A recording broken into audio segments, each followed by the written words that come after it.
kawan-kawan mencatat dan juga melakukan banyak kegiatan. Bahkan juga saya kira mengabadikan seluruh kegiatan kita di Mahkamah Konstitusi ini. Apa yang kita harapkan adalah bahwa seluruh kegiatan kita di Mahkamah Konstitusi ini nanti akan merupakan satu rangkaian dari sejarah dalam membangun peradaban hukum yang adil berdasarkan kebenaran. Itu pertama yang ingin saya sampaikan kepada saudara-saudara. Kemudian yang kedua, saya kira tugas kita sekarang adalah mencoba untuk melihat secara baik dan nantinya mendengar secara baik apa yang akan menjadi putusan dari Mahkamah Konstitusi. Ya, tentu kita berharap bahwa Mahkamah Konstitusi tidak akan terikat dengan kungkungan tradisi yang selama ini bisa merugikan banyak pihak. Kita berharap mereka melakukan kegiatan apa yang kita sebut dengan judicial activism. Dalam arti bahwa mereka harus melakukan pembaharuan hukum. Ya. Sebab saudara-saudara, dalam permohonan kami misalnya, kami sudah tunjukkan kepada Mahkamah Konstitusi di luar negeri sana, baik di negara yang menganut sistem hukum common law ataupun seperti kita, ya, civil law, mereka sudah memutuskan perkara-perkara perselisihan tentang hasil pemilihan. Salah satu argumen yang mereka sampaikan adalah kalau proses pemilihan itu dilakukan dengan cara yang tidak baik, dilakukan dengan cara yang curang, maka itu akan menjadi alasan untuk membatalkan pemilihan presiden itu. Sebab mereka beranggapan bahwa kejahatan sekecil apapun itu tetap adalah kejahatan. Nah, ini saya kira yang tidak bisa kita tolerir. Dan ini juga yang menjadi alasan kami mengapa kami datang ke Mahkamah Konstitusi ini.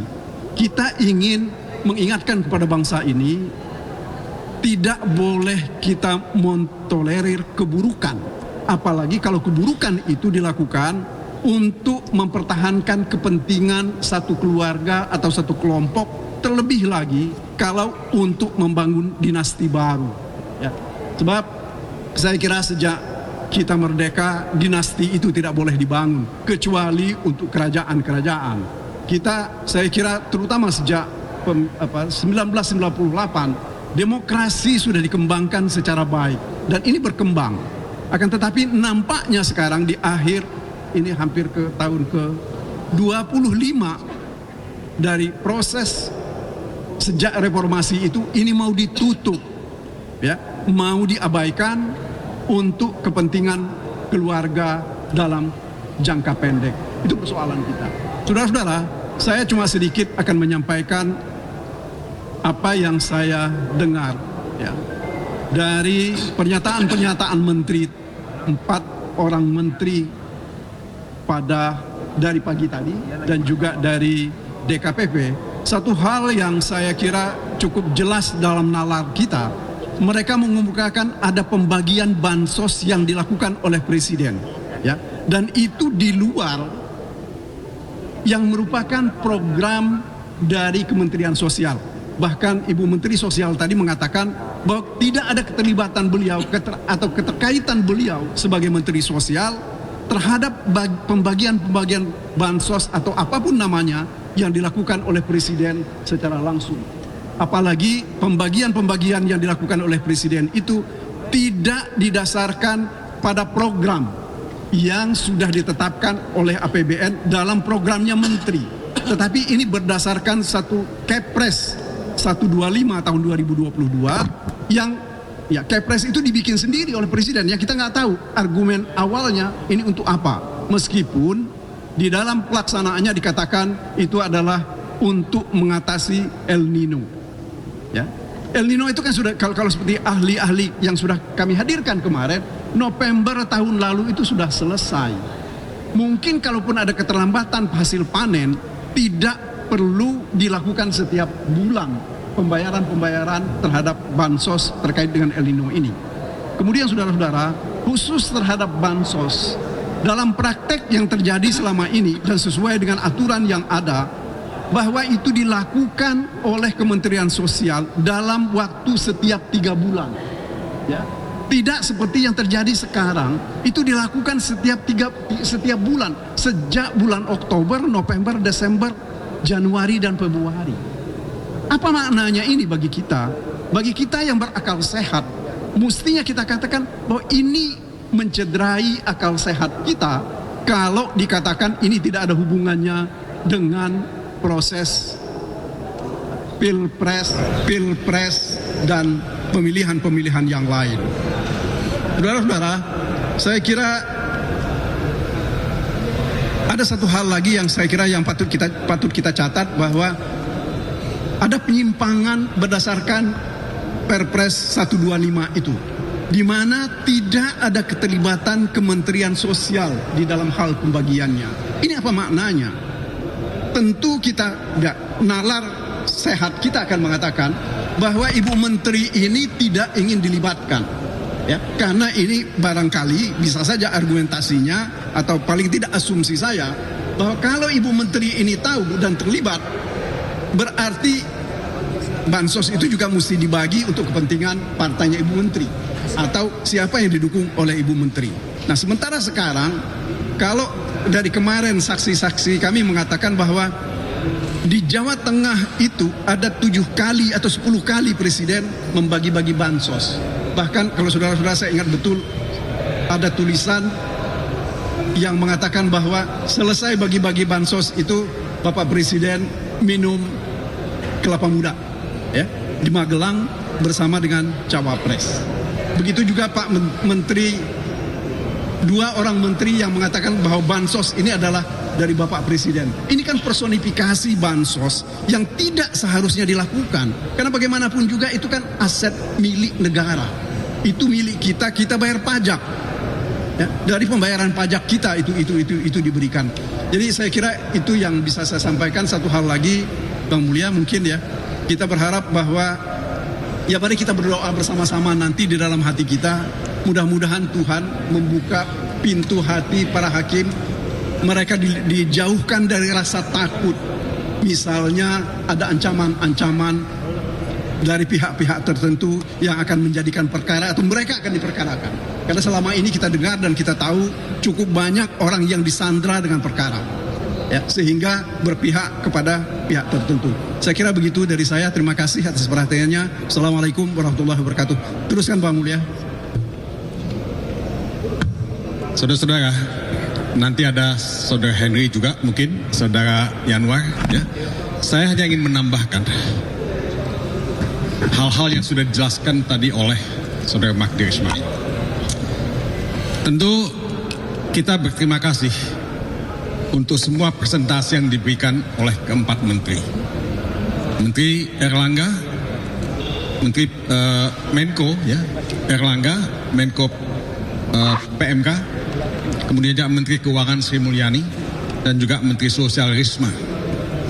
Nah, kalau mendengarkan semua penjelasan keempat menteri itu, saya bisa mengatakan so far so good. Baik itu mengenai BLT, mengenai El Nino, keluarga harapan, dan lain-lain. Tapi itu penjelasan yang official, yang resmi diberikan di depan menteri. Saya bertanya dalam hati saya, karena banyak pertanyaan yang tidak dijawab. Tidak semua jawaban diberikan oleh keempat menteri. Jadi ini yang buat saya menjadi isu. Sebab saya ini dulu wartawan.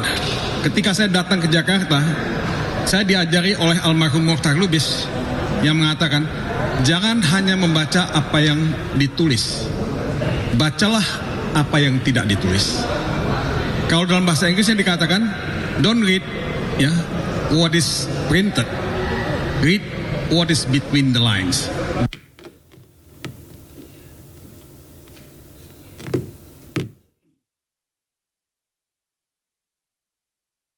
1, 2, 3, audio check 1.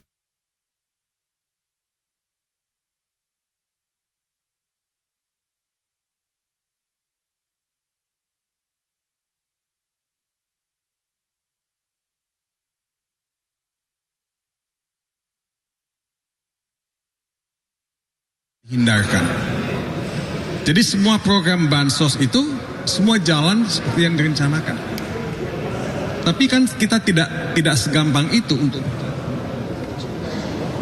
ya, karena kita melihat kalau kita membaca dan mendengar video yang beredar, itu Menteri Menko Erlangga tadi mengatakan semuanya fine aja, nggak ada masalah. Presiden dalam menjawab pertanyaan Hakim Mahkamah Konstitusi Arief Hidayat, apakah ada pesan-pesan atau hal-hal yang aneh? Dia bilang nggak ada sama sekali. Tapi kan dalam memori kolektif kita sebagai anak bangsa, memori kolektif kita itu tidak akan pernah hilang. Kita melihat Menko Erlangga membagi-bagikan bansos dan mengatribusikan bansos itu pada Jokowi. Dan oleh sebab itu mesti memilih anak Jokowi. Mendak Zulkifli Hasan melakukan hal yang sama, mengatakan bansos itu dari Jokowi, dan karena itu kita mesti berterima kasih kepada Gibran. Nah, itu memori kolektif kita tidak bisa dihilangkan. Itu rekam jejak digital yang Anda akan selalu simpan, baik di laptop, di handphone, maupun di back mind kita semua.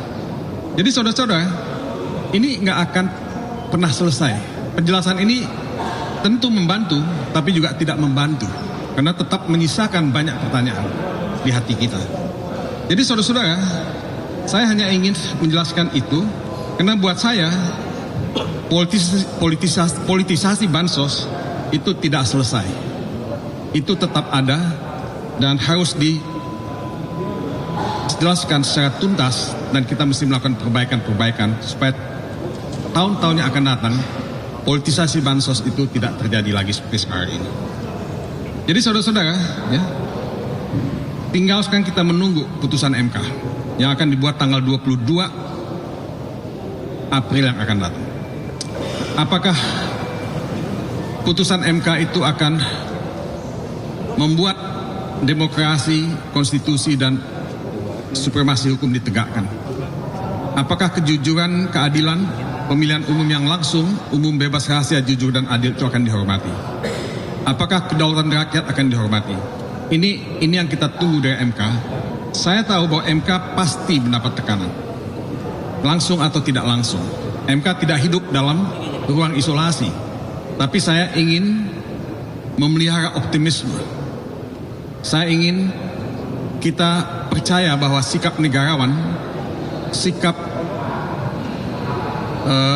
pengawan hukum, ya, dari hakim-hakim MK itu akan tetap ada, dan mereka punya komitmen untuk bangsa ini, komitmen untuk kita semua. Ini bukan persoalan menang atau kalah, ini bukan persoalan Ganjar atau Mahfud, ini bukan persoalan Magdir Ismail, Henry, saya, atau Pak Yanwar. Ini persoalan demokrasi, ini persoalan hak yang paling hakiki yang kita miliki sebagai anak bangsa. Tidak ada satu kekuatan pun yang bisa mensubversi kedaulatan suara yang kita punya, kedaulatan suara anak-anak bangsa. Jadi saya hanya ingin, ya, memelihara optimisme itu. Semoga kawan-kawan juga memelihara optimisme itu. Kita menunggu tanggal 22, ya. Semoga Tuhan memberikan yang terbaik buat kita sebagai bangsa. Mungkin itu saja yang saya ingin sampaikan. Mungkin Henry atau Pak Yanwar, silakan. Karena apa yang sudah disampaikan oleh Bang Timbul sama Magdir Ismail, saya anggap cukup. Dari saya cukup. Terima kasih. Ya, terima kasih Pak Magdir, Bang Mulya, teman-teman wartawan. Kita semua tadi sudah menyaksikan bagaimana dan mendengar bagaimana para menteri memberikan keterangan, tetapi itu terbatas pada regulasi. Kalau regulasi kita tidak bisa tutup mata, pasti dibuat sangat bagus, pasti dibuat sesuai dengan tahapan-tahapannya. Tetapi keterangan para menteri tadi tentu saja berbeda dengan keterangan para saksi yang pernah kami hadirkan. Bagaimana di Sumatera Utara, di Medan, pembagian bansos begitu masif. Kemudian yang lebih menyedihkan lagi, pembagian beras bansos dengan karung bertuliskan Bulog, Badan Pangan Nasional, kemudian di situ ada stiker Prabowo Gibran. Nah, itu semua tentu berbeda, kontradiktif dengan keterangan para menteri, ya. Satu itu. Yang kedua, kami ingin memberikan satu catatan. Apabila Mahkamah Konstitusi dalam memutuskan perkara permohonan kami, permohonan 01 itu tidak membaca keadilan, tidak membaca kebenaran-kebenaran yang diterangkan oleh para saksi, maka akan menjadi presiden dalam pilkada yang tahapannya pada bulan Mei sampai pelaksanaannya November nanti. Bukan tidak mungkin pilkada nanti kita akan menemui pola-pola yang sama, kita akan menemui cara-cara yang sama seperti yang dilakukan dalam Pilpres ini. Jadi kawan-kawan, kita berharap Mahkamah Konstitusi akan memberikan keputusan yang bukan saja adil bagi urusan Pilpres, tapi menjadi pegangan buat Pilkada 2024 nanti. Terima kasih. Terima kasih semuanya.